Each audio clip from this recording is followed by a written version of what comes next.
Yes, on Mondays. Today, I'm delighted to be joined by Eduardo from Swimming Nature. Eduardo and I keep bumping into each other again in bow ties and with a drink. It seems to be that we meet. But just give us a little bit of background about Swimming Nature. Who are you? What do you do? Good morning, David. Yes, we keep bumping into the events from UK Active, and and always with a drink in our hand. But now it's a bit more serious stuff. My name is Eduardo Ferre. I'm the founder and CEO of Swimming Nature, where I created the company many years back. Let me not give away my age, so probably many years. I specialize in private swimming lessons. That's what I know. Since I came from Brazil, I started teaching in Kensington Sports Center down the road here from where I live. And there was a natural demand of people asking for private lessons.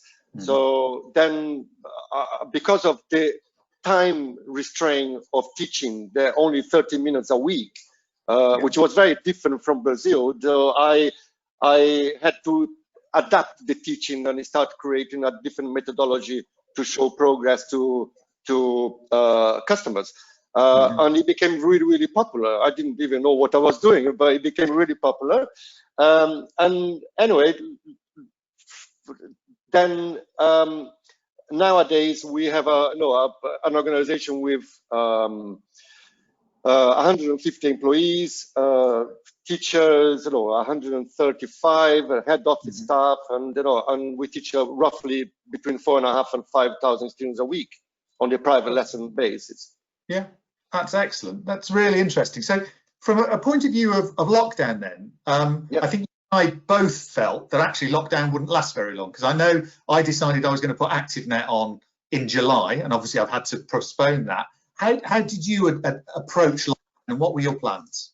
Yes, I think when you are running a business, you need to make some tough decisions, and we really thought we were going to be able to open in June initially. So we were the first one to close, actually, before the government. We already said, no, that is going to be a mess, because it's going to be complicated. Shut down. So I shut down on I think it was 17th, and the government shut down on the 20th.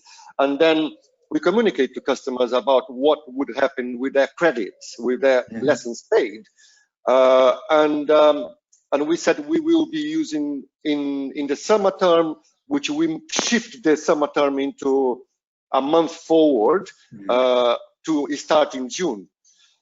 Obviously, it didn't work out, so that was a wrong shot. And then we reassessed everything, and we pushed the whole entire planning and the whole entire scheduling for September, which is where we're going to be starting. So this was the one shot wrong, one shot right. So we are in the right direction, but you need to adjust and adjust your financials, communicate with your staff, your teachers, and everybody else to be able to deliver the services that we deliver. So yeah, absolutely. So I know Swimming Nature tends to invoice in advance, doesn't it? Parents pay in advance for their swimming lessons. So how did that work from a point of view of all those customers who have already paid you for swimming lessons and actually couldn't have those lessons? Well, luckily we have our own technology that we developed, and is a very complex piece of technology where we can, we charge in advance. There is automated emails, there's everything, singing and dancing. It does it all. Yeah. So in the financial side, every customer have their own account, and they have credits sitting into their account. So we start looking at the number of credits sitting in their accounts, and some people, which means 3 lessons by the spring term, and then another 12 lessons for the summer term. Yeah. And then some people that had plus credits as well. You might add a couple of lessons from lessons cancelled or whatever happened. Yes. So we have to start using now,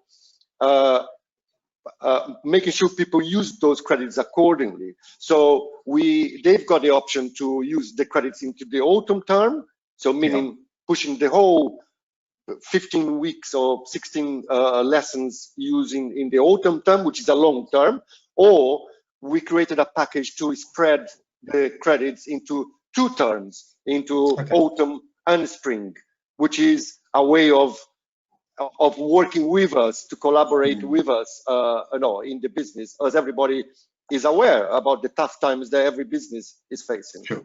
So, and it was taken really, really successfully, really good. People really, really happy. So what's your measure of success then? How many people ask for a refund rather than have a credit? Well, that was a very interesting, nice surprise, let's put it this way, because, we expected, a very high number of people asking for refunds, which again would make the business very, very difficult. At this time, every CEO will know you've got to hold cash in the business, and we had an amazing, amazing numbers of about 2 to 3% of people asking for refunds out of nearly 4,000 students that paid, well, 3,890 that paid for the summer term. So we thought it was an incredible demonstration of brand loyalty, in my view, of people trusting and believing in our business and saying, this is great. Keep it into our account and we will sort out later. So I think it was great. Absolutely, and that is very impressive. To only get a 3% request for refund is fantastic. So I guess then, in the last few months, you've had to work really hard to maintain that trust and communicate with customers. How have you maintained that brand loyalty and that trust with your customers?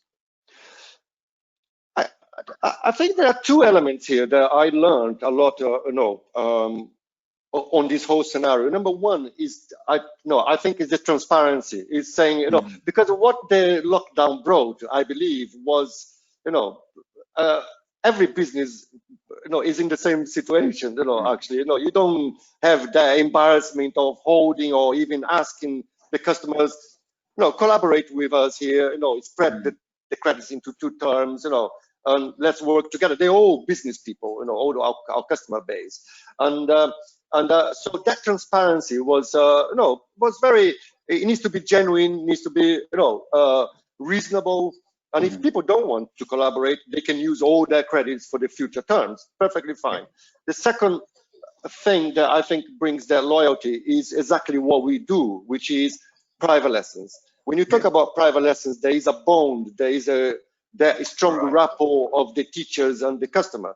And we got our teachers engaged as well, which is communicating with them on the, every 2 weeks, and equally communicating with the customers every 2 weeks, making sure that they knew, that their money is safe. We are working hard, and the teachers are, are waiting anxiously to go back to teach their children. So all that communication between teachers and customers were paramount, was really essential, really good, and it worked. It worked well.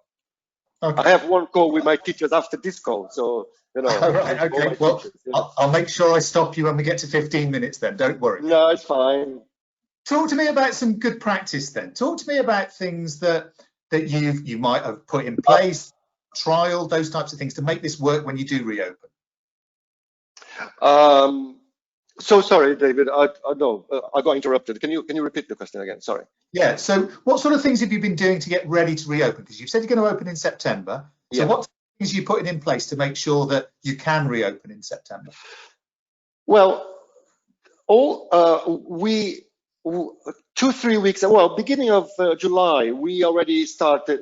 Everybody was furloughed, so we gradually brought people from the sales and the customer service back to start talking to customers. The first communication saying, when we sent the communication saying we are opening, we had suddenly 300 inquiries sitting in our inbox. So we needed to bring people in to help on that. So the first thing was, let's talk to every customer, bring our whole communicate with the customers and make sure that they understand where the lesson is starting. Then so bring the sales and customer service team. Then we brought the ops team as well to make sure that we have all the risk assessments done with our partners, which are DW, Fitness First. There is Everyone Active, Marriott. So we have to talk to all of our partners. and share the measures to be able to reopen, because my main concern is in the pool, like teaching, and everything outside the pool, the changing rooms and the corridors and the reception, I'm afraid I follow their guidelines. So we need to put those guidelines together. And in the pool, I created my own PPE and equipment to be able to do that. And we have a training with my venue coordinators on Wednesday now to be able to start, they will train the teachers. So it's all in a scalable manner. So we have all this training going on, all the risk assessments and the conversation with our partners. This is absolutely, and the sales and customer service. So all of this needs to be watched and done correctly. So absolutely. And you showed me something when we were talking before we started recording, and you've created your own visor, your own mascot. Let's see it on. Yeah. We have I did a test. Luckily, I've got my own pool in Queen's Park. And even though the heating was turned off, freezing cold, I went in the pool, which is a luxury for me to have a little swim. I went to actually test. I bought so many visors, and equipment, and my wife said, "Can you stop buying this?" But I bought some of the equipment, which I branded to be able to have our teachers wearing, a visor. So, which in the water. So I've got headphones on. In the water, is actually a great place to be with the chlorinated water. So our teachers will not get outside the water in between lessons. There's a process of dropping the children sit down, get in the water, the other one leaves from the other side, the parents take. So there's a whole journey for the customer. And even Swim England and STA, they recommend dipping equipment in the chlorinated water to be able to disinfect. So that shows that we might as well stay in the water as much as possible to make sure that we are teaching our private lessons accordingly. And we only have 2 students per class, which is already a small number anyway. So I think that's where my guidelines came along. And we have within my methodology, we normally pull students through their hands. And I created a different piece of equipment, which is a ready-made equipment, which is a handle, which you can hold on each side. And if you look at the length of the arm plus this, it creates about 1.5 meter distance between the student and the teacher. So we've got all those training that I'm going to do on Wednesday with them. So, which is exciting. I really like the adaptations that you've put in place, but you've only got about 1.5 minutes left. So what's been the greatest lesson you've learned during lockdown as a business operator, as a swimming lesson provider? What's the biggest thing you've learned, do you think, that you'll take forward post-COVID? Well, I think back to the previous question, exactly the transparency with customers, being honest with customers, and listening to them is really important. We have a very demanded customer service levels. They want to talk, they want to know that now it's not cheap. They want to understand. And equally with our teachers, that transparency with the teachers about where the business is, what's happening, and getting them what I call inside out marketing, getting the teachers to talk about what they do with pride, and that is the best marketing you can get beyond Google or anything else. So I think I need to reinforce that engagement with our teachers and our customers. And I think if you bring that together, you've got a very powerful brand. I think that's the way to go. Absolutely. And I think at that point, that is a really good way of ending this conversation. That has been so interesting. I've really picked up with an individual private business maximizing their opportunities. So today, for that time, thank you so much. It's really good to talk. Thank you. And let's catch up as soon as we can. Absolutely. Take care. Thank you so much, David. Cheers. Thanks. Bye. Bye.